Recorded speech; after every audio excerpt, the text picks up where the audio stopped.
কাছে গেলে গুরু যখন সাপ ধরা মন্ত্র শিখাবে তোমাকে, দেখবেন আনন্দ পাবে। যে সাপরিয়া যারা, ভালো সাপরিয়া যারা হাজার হাজার সাপ ছেড়ে খেলা দেখায় তারা বাবা, যারা ভালোবাসা জানে, হাজার হাজার মানুষের সঙ্গে ভালোবাসা করতে জানে, কিন্তু সাপরিয়া কখন মরে জানেন? ওই সাপের হাতে এদিন বেহুশ হয়ে যায়। হুঁশ রাখতে হবে। এই বলেছে নারীর তত্ত্ব জানতে হবে আগে বাবা। নারীর কাছে আনন্দ, নারীর কাছে নিরানন্দ। আপনি যেখানে যান না কেন ঘুরে ফিরে আপনার সংসারে আসতে হবে। যদি আপনার বাস্তব ভালো থাকে আপনি সে শান্তি পাবেন, বাস্তব উত্তাপ্ত থাকলে আপনি শান্তি পাবেন না। তাই নারী তত্ত্ব জানতে হবে আগে মহারাজ।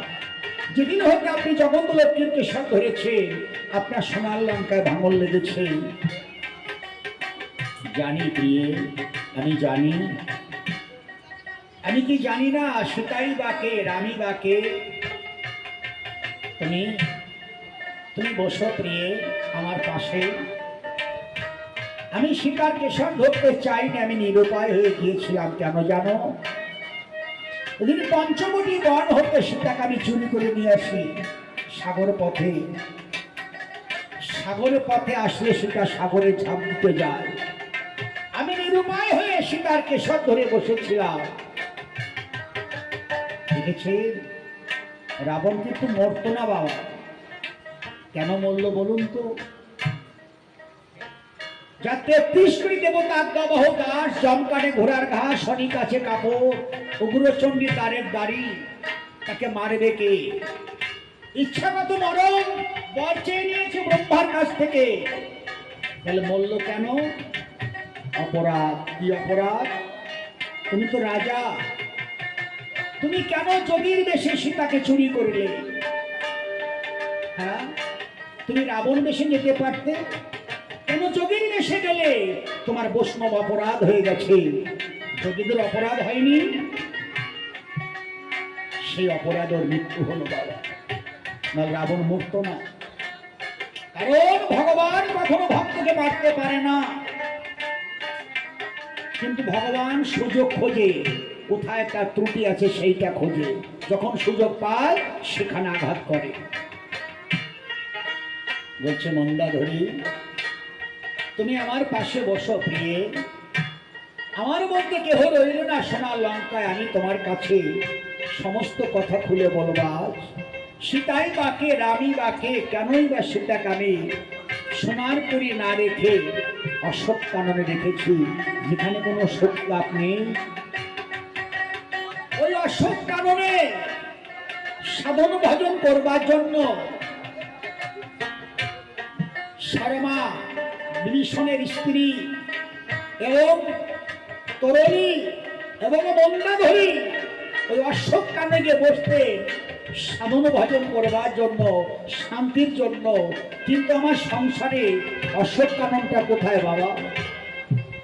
আমি কোথায় বসে সাধনা করব? রাবণ তো অশোক কানন ছিল, আমার অশোক কানন কোথায় সংসারে? দেখেছি রামায়ণ বহু শোনেন, সবাই মুখস্থ আছে, কিন্তু কিছু কিছু কথা আজকে আঁচলে ধীরে ধীরে নিয়ে যাবে। সংসারের মঙ্গল, সন্তানের মঙ্গল। আমার সংসারে অশোক কাননটা কোথায়?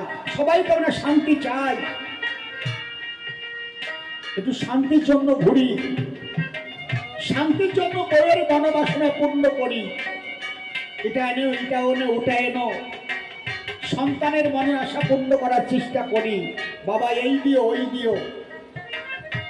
কিন্তু শান্তিটা, অশোক কাননটা কোথায়? শান্তিটা কোথায়? আমি কোথায় বসে সাধনা করব?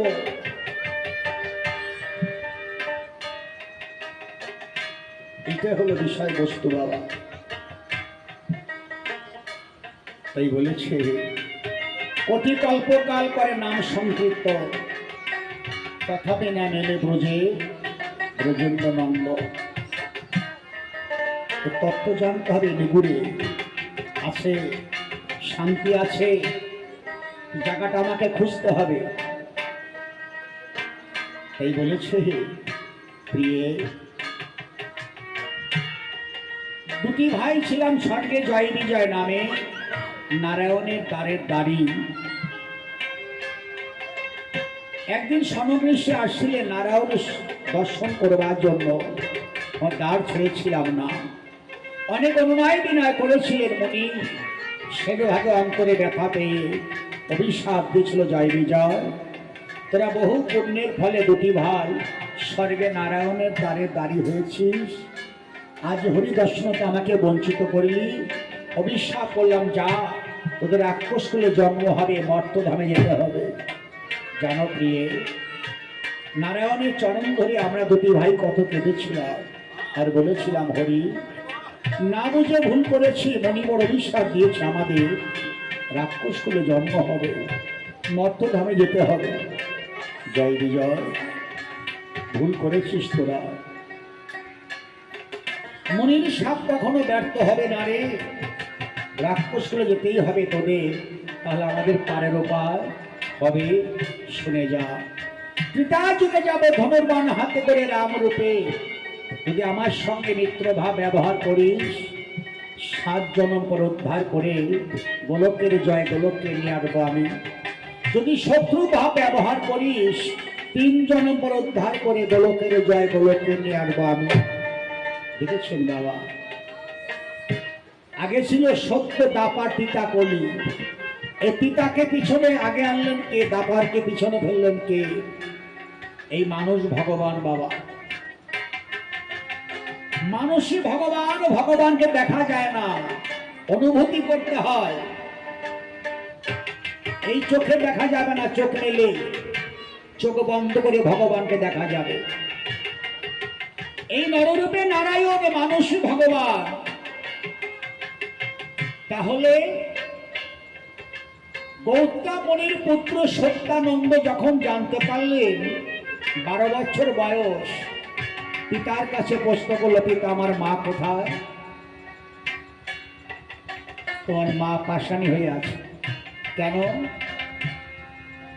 অপরাধ করেছে। কি কর্ম করলে আমার মায়ের উদ্ধার হবে? যেদিন রামের চরণ ধুলি তোমার মায়ের গায়ে লাগবে, সেদিন মা উদ্ধার হবে। ও, এটা এখনো অনেক দেরি। সত্য দাপার তারপর পিতা, এতদিন আমার মা পাষাণী হয়ে থাকবে না।